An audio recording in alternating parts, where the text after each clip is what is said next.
Well, we got new Ahsoka this week. So we got episode 5, Shadow Warrior. This is going to be a spoiler review. So I'm going to put up the spoiler alert warning. Just me and Fluffy Kitty here right now. Christine will join us later on for more segments. Overall, I enjoyed this episode. This is probably the best episode I've seen so far of this series. We only got 3 more left to go.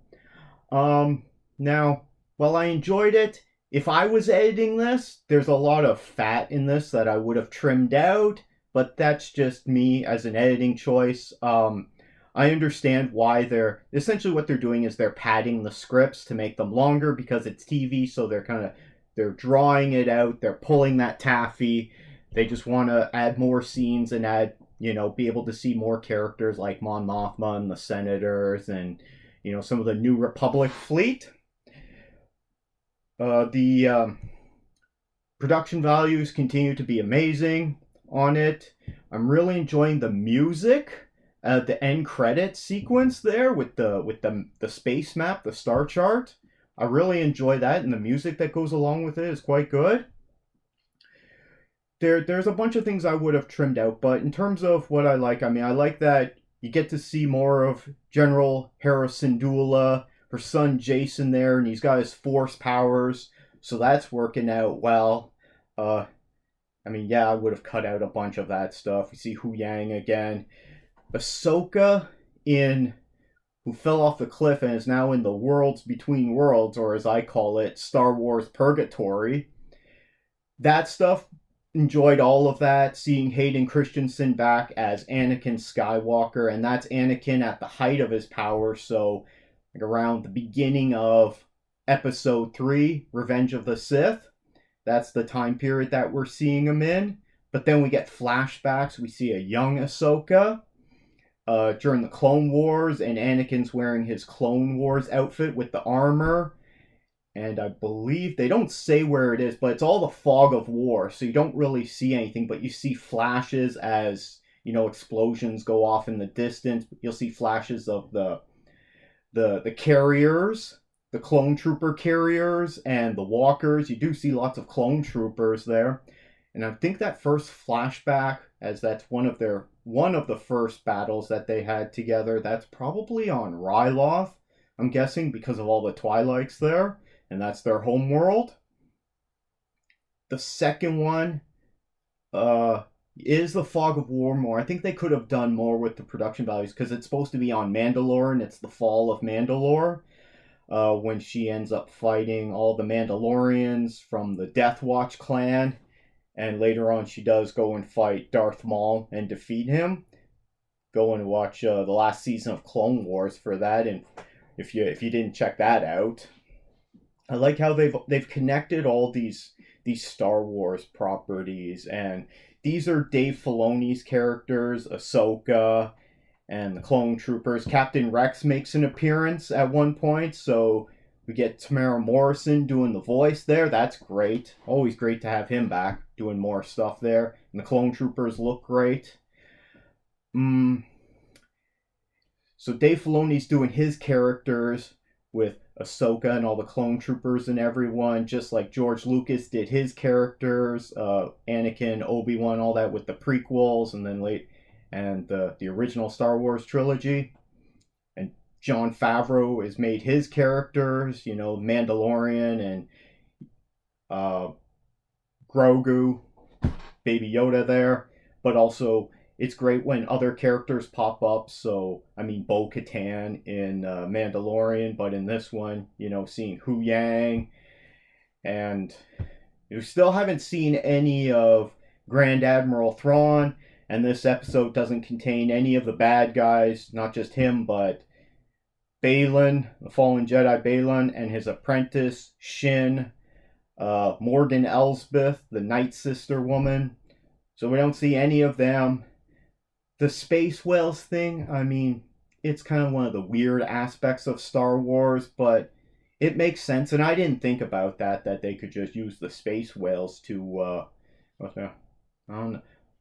I guess the rest of the fleet can't follow them, but oh well. Ahsoka and Hu Yang are on their way to this other galaxy, So I'm guessing next episode you might get a little bit of you know, they're in hyperspace and they're preparing. It might cut to the other ones. It would have been nice to see the other, all the bad guys with Sabine on the hyperspace ring. Maybe them arriving at their destination or just a little glimpse of them at the end. Maybe that's what I would have done, but oh well, they're keeping you in suspense. They want you to stick around for the next episode. What else can I say about this? Hayden Christensen as Anakin Skywalker. I mean, they got the hair on him, and then when he's back in the Clone Wars, he's got a different haircut from that series.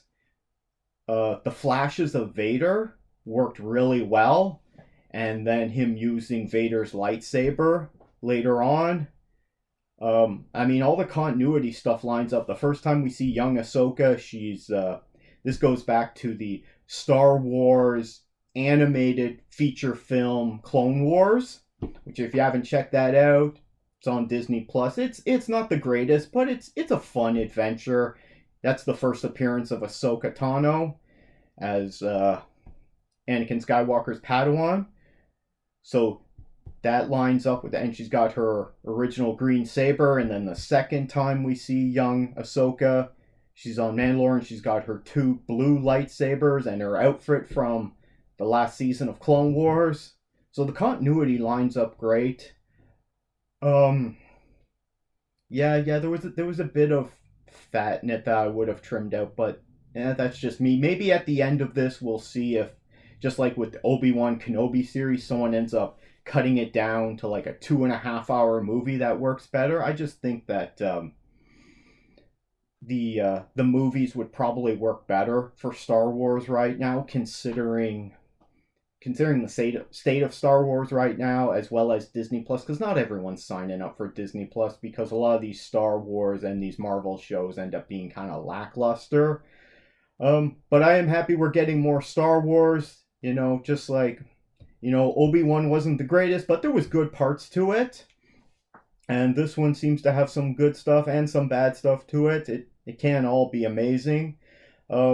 Still enjoying this show and looking forward to it. I need to stop being so critical of it because, Star Wars is made for kids. I just think that they could do a little bit better with the story writing, and maybe they rushed this. I don't know. Maybe they rushed the pre-production to get it into production, and then, I mean, Star Wars costs a lot of money to make. All these effects and everything, which, I mean, it looks beautiful, but if the script isn't right and you can't rewrite it and do reshoots because it costs too much, you kind of just got to work with what you got. There's a little bit of a failing there. Oh well. Looking forward to the next episode that comes out next week. Anyone have any thoughts on this new Ahsoka Episode 5, Shadow Warrior? I'm predicting that probably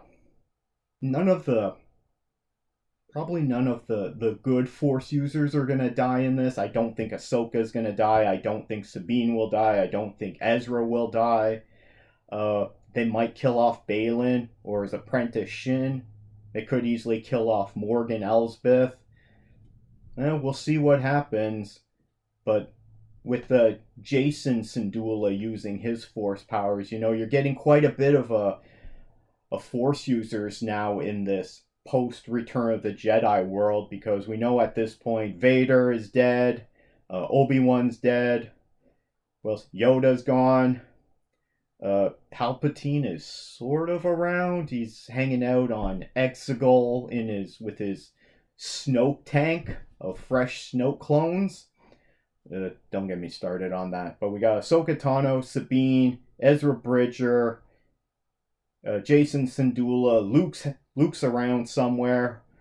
Ben Solo would have been born at this time. I know that from reading those Star Wars Aftermath trilogy books. Who else? Who else could be hanging around at this time? Asajj Ventress? Is she still around? We never really found out what happened to her. Unless we found out somewhere. If we did, let me know down in the comments below. And let me know what you think of the Star Wars Ahsoka this episode or any of the other episodes, how this series is going. You enjoying it or not? Some people are really pissed off about it. I'm trying not to get too upset about it. Let me know what your thoughts are down in the comments below. Feel free to give us a like. Fluffy Kitties really appreciate it. People who give us a like, and thanks for reviewing. You can always subscribe for more content.